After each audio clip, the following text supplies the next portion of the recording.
Son dönemde চলতি সপ্তাহেই পাকিস্তানে আসছেন তুরস্কের president Recep Tayyip Erdogan. Shahbaz শরীফের দেশ সফরে বাণিজ্য সহ পাকিস্তানের প্রতিরক্ষা বাহিনীর জন্য নতুন সম্ভাবনার ঘোষণা দিতে পারেন তুরস্কের এই যুগের সুলতান হিসেবে পরিচিত এরদোয়ান। আর পরাশক্তি তুরস্কের এই সফর দক্ষিণ এশিয়ার দেশটির জন্য বাণিজ্য ও সামরিক সম্ভাবনার নতুন দ্বার খুলে দেবে বলে মনে করছেন বিশ্লেষকরা। ভারতের সাথে সম্পর্কের অস্বস্তির মধ্যেই এই সফর বেশ তাৎপর্যপূর্ণ। পাকিস্তান এবং তুরস্কের সাথে ভারতের সম্পর্ক মোটেও স্বাভাবিক নয়। চরম প্রতিপক্ষ পাকিস্তানকে এর মধ্যে নানা ধরনের অস্ত্র বিক্রি করেছে তুরস্ক। ফলে এরদোয়ানের সফর ভারতের জন্য হতে পারে মাথা ব্যথার কারণ। পাকিস্তান ছাড়াও সফর তালিকায় রয়েছে ইন্দোনেশিয়া এবং মালয়েশিয়াও। ক্যামেরায় ওয়াও, স্টাইল দেখাও, Xenon X21 পারলে ঠেকাও।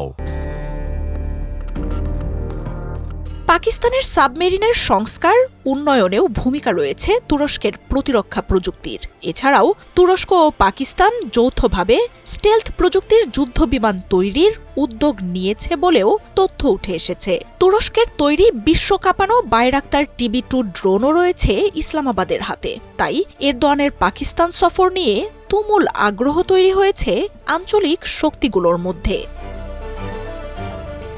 রাজনৈতিক টানাপোড়েন কাটিয়ে সামরিকভাবে দক্ষিণ এশিয়ার শক্তিশালী দেশ পাকিস্তান আবারও নিজেদের সংগঠিত করার কাজে নেমেছে।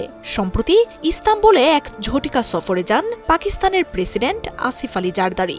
সেখানেই দুই নেতার সাক্ষাৎ হয়। দ্বিপাক্ষিক সম্পর্ক সহ বিভিন্ন স্বার্থ সংশ্লিষ্ট বিষয় আলোচনা করেন তারা। সেখানেই এরদোয়ানকে আমন্ত্রণ জানান পাকিস্তান সফরের।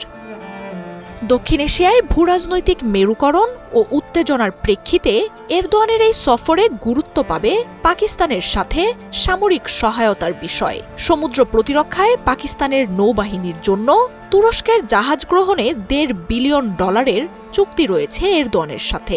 এক দশকে পাকিস্তানের সামরিক বাহিনীর 1,500-এর বেশি সেনাকে আধুনিক প্রতিরক্ষা প্রশিক্ষণ দিয়েছে তুরস্ক। কিছুদিন আগেই আঙ্কারার সাথে ভূমধ্য সাগরে মহড়াও চালিয়েছে দেশ দুটি। আতাতুর্ক মহড়ার মাধ্যমে সন্ত্রাস দমন সহ পাকিস্তানের প্রতিরক্ষা খাতে ভূমিকা রাখার প্রতিশ্রুতিতেও আসে দুই দেশ। পাকিস্তান ও তুরস্ক নিজেদের দ্বিপাক্ষিক সম্পর্কের 7 দশকের বেশি সময় পার করেছে। এই সময়ে মুসলিম দেশ দুটি নিজেদের বিভিন্ন সংকটে পাশে দাঁড়িয়েছে। পাকিস্তানের সবচেয়ে স্পর্শকাতর ইস্যুতেও তুরস্ক ইসলামাবাদকে সমর্থন দিয়ে এসেছে। এমনকি কাশ্মীরকে পাকিস্তানের অংশ হিসেবে স্বীকৃতি দিয়ে তুরস্কের রাষ্ট্রদূতের পাকিস্তান নিয়ন্ত্রিত কাশ্মীরের দীর্ঘ সফর ভারতে তুমুল আলোড়ন তুলেছিল। ভারতের সাথে যুদ্ধেও তুরস্ক ইসলামাবাদকে সহায়তা দিয়েছে। পাকিস্তানি বাহিনীর হাতে থাকা মার্কিন F-16 যুদ্ধবিমানের চালকদের প্রশিক্ষণ দেয় আঙ্কারা। দেশটিতে ছোট আকারের আগ্নেয়াস্ত্র রপ্তানিতেও তুরস্ক অন্যতম।